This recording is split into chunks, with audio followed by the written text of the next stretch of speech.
You're listening to the La Jolla Cosmetic Podcast.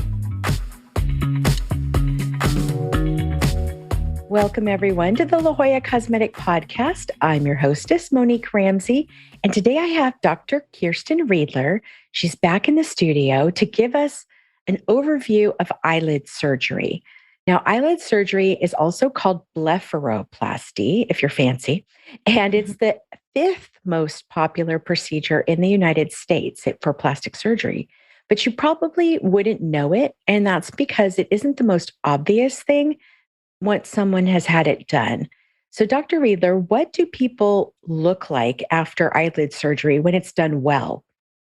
So after eyelid surgery, after they've healed, which can take, months to heal fully, but usually within a few weeks, people might notice that they look more refreshed or well rested.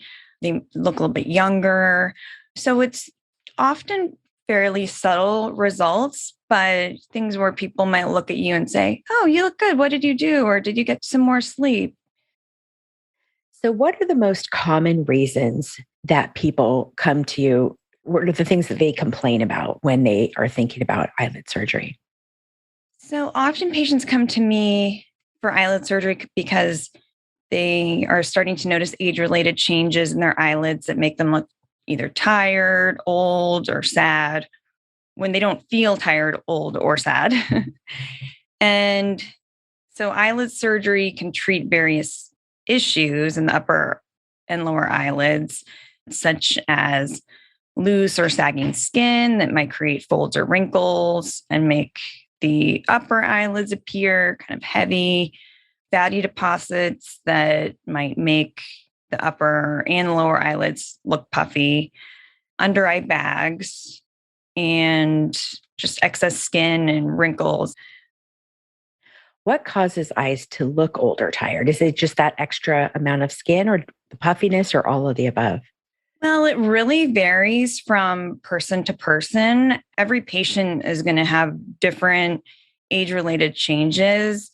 It can be changes in the skin, fat, muscle, and or bone that cause these changes in the appearance.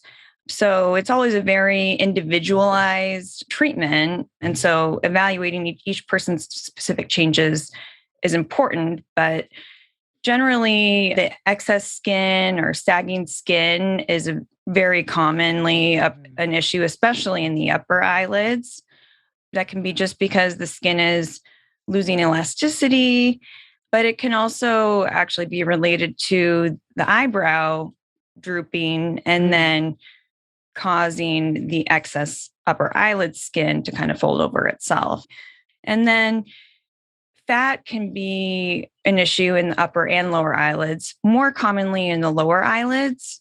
There's a hammock called the orbital septum in the lower eyelids that holds the fat in your eye socket. And so as that weakens with age, the fat in your eye socket can start to bulge out.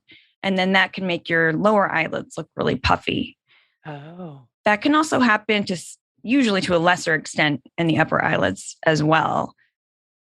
Now, you mentioned the brow. How would somebody know, like if I pulled up on my own brow or if you're at home and you're trying to do your own diagnosis, how would you know if a brow lift would be more appropriate or the eyes, or do you sometimes do a combination?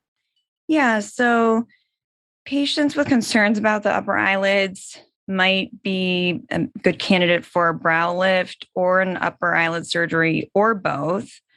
It depends on a few different things that I look at during the consultation.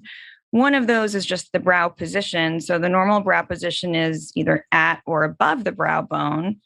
So if the brows are positioned below the brow bone, that indicates that you'd probably benefit from a brow lift. And then other things that I look for there's something called Connell's sign, which is an upper eyelid skin fold that extends beyond the eyelid into the crow's feet area. And that's a sign that your brows are drooping and that excess skin would actually be best treated with a brow lift. That doesn't mean that you wouldn't benefit from upper eyelid surgery as well, But when the excess skin extends that far, typically a brow lift would be beneficial as well. Because a brow lift, isn't the incision sort of from ear to ear, like a headband? Or could it be just the temples or? Well, yeah. So that's another complex topic as well. Oh, sorry. No, it's okay. There are a lot of different techniques for brow lift, and it can be, from ear to ear, or it could be endoscopic with a few small incisions in the scalp, or it could be a temporal brow lift that involves incisions kind of on the side of the scalp to lift more of the lateral or the side part of the brow. Uh-huh. Okay, so I'm sorry to derail us over to brows, but I just thought that was sort of interesting. Mm-hmm. So now where are the incisions made for an eyelid lift? So for the upper eyelids, the incision's made within the natural eyelid crease. And for the lower eyelid, the incision can either be made just below the lower lash line, which is also well hidden, or it can even be made on the inside of the lower eyelid if skin removal isn't required. But all of the incisions for eyelid surgery are designed so that the scars are well hidden in the natural creases. And so if you're doing the incision on the inside of the lower eye, that means you're not taking out skin. It's more about the fat and the muscles. Yeah, typically that's more about the fat and the muscles. Exactly. So how long does it take maybe for those scars to heal and be not noticeable? So the sutures are in place for typically about a week. And then the incisions will be, kind of pink for, up to 6 months maybe. But typically, I would say within about 4 weeks or so, they're not very noticeable. What's the usual age of someone who's thinking about having their eyes done? So I've seen patients of really all ages from their 20s to their 90s. But I would say the average age is probably in their 50s. The eyelids and the brow area tend to be one of the areas that ages earliest. Mm. And so it tends to be patients who maybe aren't as concerned about their lower face yet, but their upper face is starting to bother them sooner. Now, if you do this when you're younger, let's say you had this done in your 34 years old, you get your eyes done. Is this something that you would have to maybe repeat again later in life? So yeah, eyelid surgery can be repeated later in life. The results, they don't go away, but everybody continues to age. So depending on how you age after surgery and what age you were at the initial surgery, I would say if you're 34, there's a decent chance that you might, be looking to have another eyelid surgery later in life. Just depends on the patient. Now, if the problem that the patient is having is just, let's say, hollowing under the eyes or dark circles, could you just get filler to fix that? So that's a good question and a common question. It depends on the specific problem. So dark circles can be either from the fact that you have a lot of blood vessels under thin skin in your lower eyelids, and that unfortunately can't really be fixed surgically or with filler. The best treatment for that is under eye concealer. But if the dark circles are related to hollowing that's causing shadowing, then filler may be a good option. If there's a bulge from fat kind of pouching out, and then that causes a depression below it with hollowing and darkening there, really surgery is going to be a better option. I mean, sometimes a little bit of filler can be placed there to smooth the transition between the lid and the cheek, but it really just depends on the specific findings in each individual patient. Now, how long does eyelid surgery take? So it takes 1 to 2 hours, depending on which eyelids are being treated or if all of the eyelids are being treated. And what would somebody look like immediately after surgery? So immediately after surgery, there are some sutures in place. And then generally you're going to have swelling and a little bit of bruising for, I would say, at least a week. And then the sutures come out. The swelling does take some time to go away. I would say you'll look swollen for about 2 weeks. And then by 3 or 4 weeks, you're going to have a little bit of residual swelling. But when people look at you, they won't necessarily notice it. Oh, you would probably notice it more on yourself Yeah, definitely. than somebody else. Now, what other procedures could be combined with eyelid surgery? Brow lift is a common one. As we discussed earlier, sometimes upper eyelid concerns are best addressed with upper eyelid surgery or brow lift or both. So that's a really common one. Fat transfer is another adjunct procedure that can be very helpful to restore a youthful appearance in patients who have hollowing of the upper or the lower eyelids. And then faces don't age in an isolated manner. So often patients with eyelid aging have other signs of facial aging that they may wish to improve. And so eyelid surgery can be combined with any of the other aging face procedures that we perform, like brow lift, face lift, neck lift, lip lift, fat transfer, and skin resurfacing. Yeah. Oh, I was just about to ask about laser. So, do you ever have where you would do their eyelid lift and then also like laser around the eyes at the same time? Yeah. So often we combine skin resurfacing laser treatments with eyelid surgery because the thin skin of the lower eyelid, especially, the texture changes with age. And so laser resurfacing can be very helpful to improve the skin texture in addition to treating the excess skin and fat. So, we have a new non surgical treatment, which is actually an eye drop that you just drop into your eyes that helps your eyes look more open. And it's called Upneek. How does that work?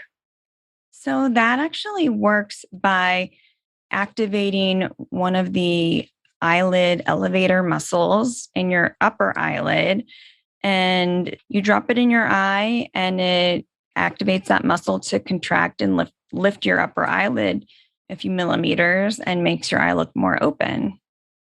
So, that's kind of fun. Yeah, I mean, it is because it's just an instant result, which is kind of exciting. Yeah. And it's from what I've read, it's safe for everybody. Pretty much Yeah. everybody can use it, which is nice. So, Mhm. for like a temporary little Yeah, lift. for a temporary. Yeah, it lasts about maybe 8 hours or so. Yeah.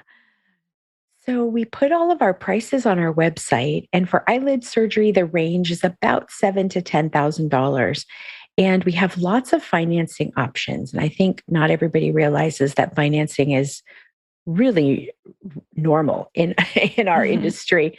A lot of patients don't know that, or prospective patients, but that is a way to sort of have your cake and eat it too. Be able to have your eyelid surgery and then pay over time while you're enjoying the results of it. And our finance team is amazing at helping to figure out what's the best option for you. Now, does insurance ever cover eyelid surgery? So insurance does not cover cosmetic surgery. Lower eyelid surgery is almost always considered cosmetic and not covered by insurance. In some cases, if the upper eyelids are so heavy that they block your vision, insurance may cover upper eyelid surgery when it's done after specific testing and with somebody in your insurance network who does that surgery. Okay. So the last question is it possible to have a virtual consultation, or do you see everybody in person, or is it up to the patient? Yeah, I mean, it's up to the patient. So, if you're interested in eyelid surgery, I'd recommend calling our office and talking to one of our patient coordinators. They are very knowledgeable about the procedures we perform, and they can schedule you for either a virtual or an in-person consultation. I always like to see patients in person before surgery and even really before we schedule the surgery, because with a lot of facial procedures, especially eyelid surgery, nasal surgery, it's really important to kind of see in person and feel and really evaluate the anatomy.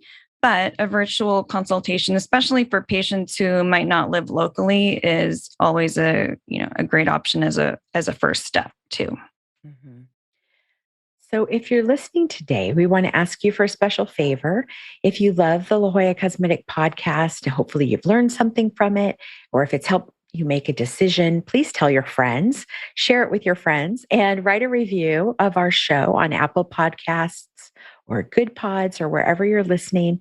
We love reviews and we want to hear from you or any topics you're wanting us to dive into.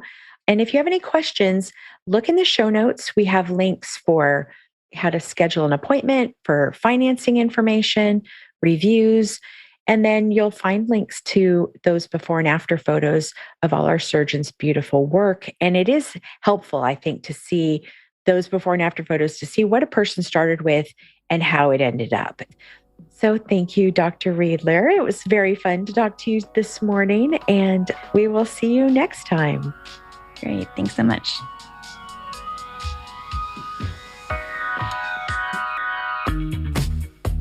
Take a screenshot of this podcast episode with your phone and show it at your consultation or appointment, or mention the promo code podcast to receive $25 off any service or product of $50 or more at La Jolla Cosmetic. La Jolla Cosmetic is located just off the I-5 San Diego Freeway in the Zymed building on the Scripps Memorial Hospital campus. To learn more, go to ljcsc.com or follow the team on Instagram at ljcsc. The La Jolla Cosmetic Podcast is a production of The Axis, TheAxis.io.